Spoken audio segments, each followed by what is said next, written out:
This is Gerardo Del Real with Resource Stock Digest, live from the 2022 Beaver Creek Precious Metals Summit. Joining me today is the CEO of Aldebaran Resources, Mr. John Black. John, how are you? Good. Good to see you in person. It's great to see you in person. We're here in beautiful Beaver Creek. I want to talk about Altar. I want to talk about San Juan, which is red hot right now as a mining jurisdiction.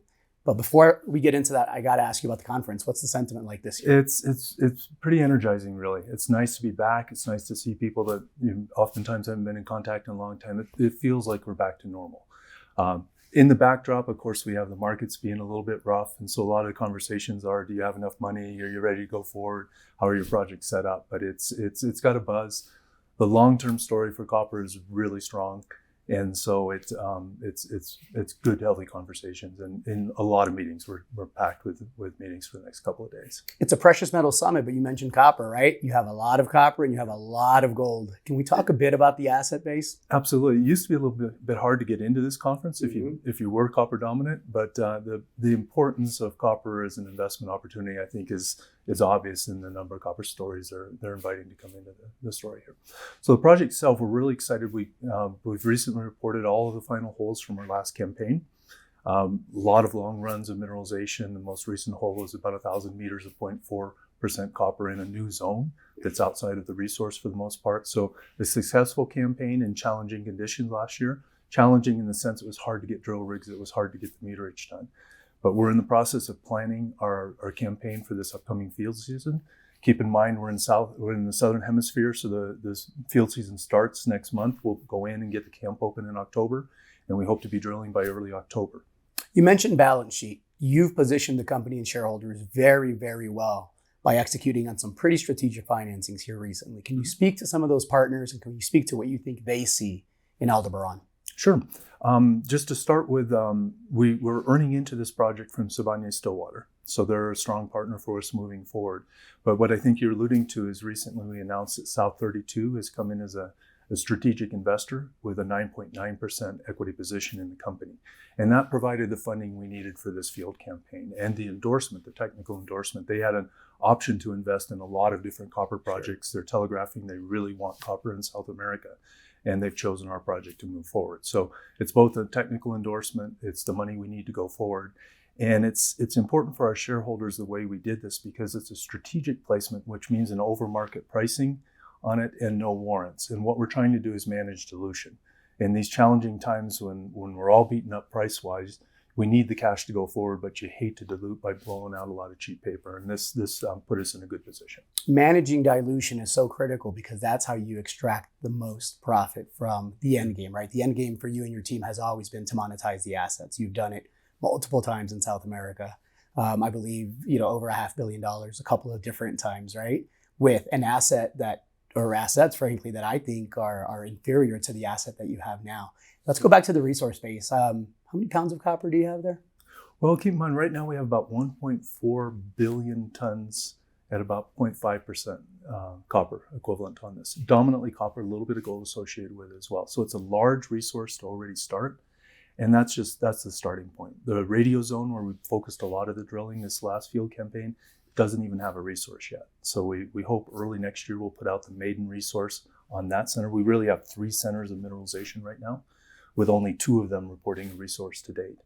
And then the important thing we got this year is that we received the results of a deep-looking IP survey. It's new data. We've put a lot of work in the last few years to building up our geologic database, really understanding the system and where we're at.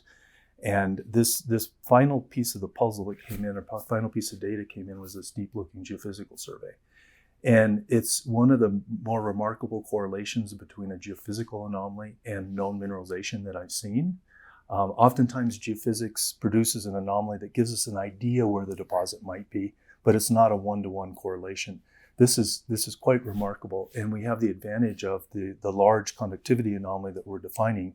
We have quite a few holes into it already that are well mineralized, but a big portion of the deposit that's completely untested. It's indicating the deposit wants to get much bigger than we've been able to report to date. And just by circumstances, we had a drill hole going right through the untested part of that anomaly that was cited for geologic reasons, not geophysical reasons. Right. we received the geophysical data as we were halfway down that hole. And it was a great opportunity for us to get confirmation. And that hole I mentioned with 1,000 meters of 0.4 is right through the heart of a large, predominantly untested geophysical feature. So we're very excited. A lot of the campaign will be drilling that out and seeing if all of that anomaly is mineralized. You talk about the larger resource base, but then you're talking about the geophysics and how that geologic model is just coming along really, really well. I know privately we've had conversations, and you've said this publicly as well, that the team is as excited with the data that you have to work with for this upcoming drill program as you have been in quite some time. We absolutely are, and it's kind of interesting. A project like this evolves over time. When we first picked the project up, we knew there was a lot of mineralization on the project. And what we really started to focus on was trying to find higher grade zones within that mineralization, which are there. The importance of that is that you have better grades to get started on.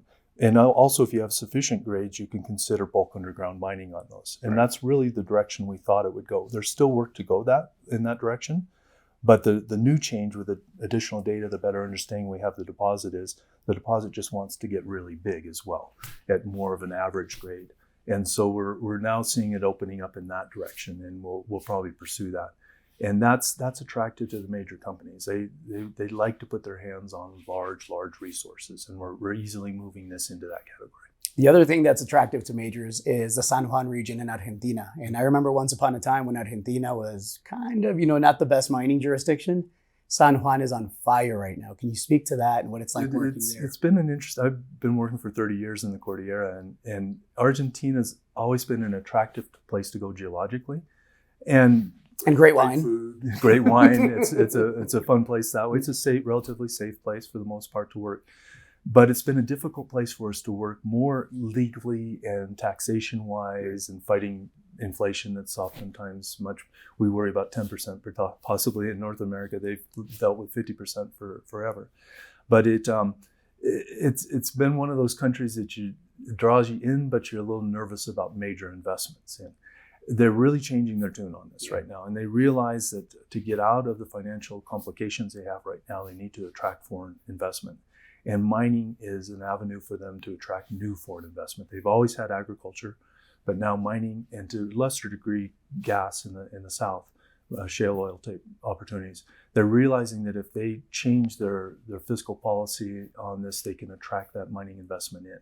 And I think the best way to demonstrate that it's not just something they're saying, but it's actually something that's resulting in, is to look at the big investments that have happened in our space just in the last little bit. We've seen BHP come in for 5% of Filo for $100 million. South 32 with us. Rio Tinto just announced an agreement, a technological agreement to work with McEwen Mining, which is just up the road with us. Rio Tinto also has purchased large lithium assets in the north. So Fortescue is talking about a green hydrogen project in the south that's potentially billions of dollars of investment. So when we see these large international companies who are generally risk adverse on this coming in, that's a very good sign. Argentina for a long time has been an area where it's more likely to be Chinese companies or companies working a bit more on the margin or government to government. Now we're seeing the major companies come in and endorse this. So that's music to our ears. Those endorsements tend to last for decades, right? And I think that's critical when we're talking about having a big copper gold project that's copper dominant, that's growing, that has all these new targets, that has an aggressive drill program coming up. I gotta believe that you're getting phone calls from several majors that are keeping an eye on our business model. What happens if a major company is doing their homework, they should be monitoring any project that is of that size. They're finding it hard to make the discoveries themselves, and they more than anyone can see the shortage of copper coming up, and they know they need new projects, and they know they need them in areas that they have a good chance to be able to develop them. And so that's what's attractive to us, and it's logical to assume we have quite a few companies pestering us. And typical pattern is we go under a confidentiality agreement, and they're allowed to monitor us. What we're seeing in this point in the market, which is encouraging, is that we're seeing the South 32s, the BHPs, the Rio Tintos take these equity placements. And it's for reasons we discussed, it's advantageous to us right now to minimize dilution. The trick is to do those agreements so that they are helping us, but we're not compromised with them on it. And it provides them a little bit of a of a inside advantage to it, but we need to keep the tension up for other competitors down the road. So we put a lot of time into how we structure an agreement like that to make sure that we still have our business model in play to go forward. What comes next? Next comes guys go in next week to see how the snow levels are and what the road cutting is going to be like to get in. We'll get in October. We need to expand the camp a little bit, prepare it a little bit better, and then ideally we'll be drilling by November. Results out towards the end of next year. That new resource update for the radio zone. Decision will be made on that by the end of the year. That would be out in Q1 or Q2 of next year, probably Q2 of next year. So off to the races. Try to keep the rigs going, get good drillers, and be able to announce some pretty exciting results next year. Where's the market cap right now? Market cap right now is we're about $80-90 million in that range Canadian. The last couple of assets that you were able to sell, what would those sell for? The Akira, the main success we've had to date, that sold for $650 million Canadian in 2010 with parity of the US and Canadian dollars. So that's 650 US actually at that time. Another way to take a look at that is about 4 cents per pound in the ground. And when you look at a basket of all the major copper assets that have been purchased by major companies from companies like ourselves, that's typically about what they sell for. About 1% of the in-situ value, depends on the pricing of copper at the time. To put Altar in perspective, we're at less than a penny a pound right now and growing. So just having the project valued at what a likely sale price for an asset like this is a multiple for people coming up. And as we continue to grow the size, that brings even more potential in. The trick is having enough cash to do that, and that's where the agreements like South 32 come in pretty importantly for us. I think 2023 is setting up to be a pivotal year for the company, a game-changing year. I can't wait to see what the drill bit turns up. Anything else to add to that, John? Nope, just it's a great time to have your hands on a copper asset like this. I know the markets are a little rough, everybody's a little bit beaten up, and everybody's kind of waiting for that moment when things will take. It's the same way in the major markets for all of us. You know it's a great opportunity to come in right now, but you want to see it lift off. And my only caution is my experience with the amount of white hair I have. I've been around a few cycles on this. Is that we often see these things, and they often take off much faster than we anticipate. So it's wise to put some chips on the table in the right place right now. Well said, John. Great. Thank you so much. Okay, thanks.